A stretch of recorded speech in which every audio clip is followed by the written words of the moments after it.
Morti, incidenti, infortuni sul lavoro, il Veneto registra numeri inquietanti e proprio dal decesso dell'operaio 25enne di Tezze sul Brenta, Andrea Soligo, avvenuto il 5 gennaio 2022, che perse la vita cadendo da una scala mentre cambiava un neon, per cui è stata aperta un'inchiesta giudiziaria archiviata in tutta fretta, la CUB, Confederazione Unitaria di Base, ha organizzato un incontro per fare il punto su quella che è stata definita una guerra silenziosa strisciante. I lavoratori dovrebbero essere consapevoli di quello che fanno perché adeguatamente istruiti.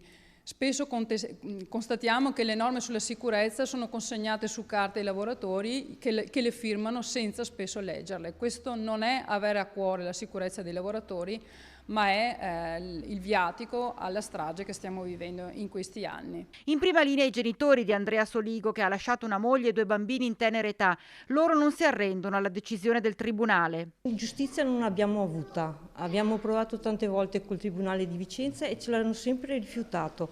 Adesso basta, cerchiamo ancora e noi vogliamo la verità. Quella di Andrea è una delle 1090 morti sul lavoro, una vergogna per un paese definito civile, dicono i rappresentanti sindacali e i legali che seguono la vicenda dell'operaio Tedaroto. Abbiamo intenzione, io e il collega Bonazzi, di presentare una nuova istanza per la riapertura perché ci sono elementi che in maniera inconfutabile portano a una certa direzione. La moglie di Soligo, dopo la prima archiviazione del caso, ha chiesto giustizia e verità rivolgendosi alle massime istituzioni, ma anche in questo caso purtroppo c'è tanto silenzio. Con i miei legali abbiamo scritto delle lettere al Presidente Giorgia Meloni, al Presidente della Repubblica Mattarella, al Procuratore Capo di Vicenza Bruno e al Dottor Nordio.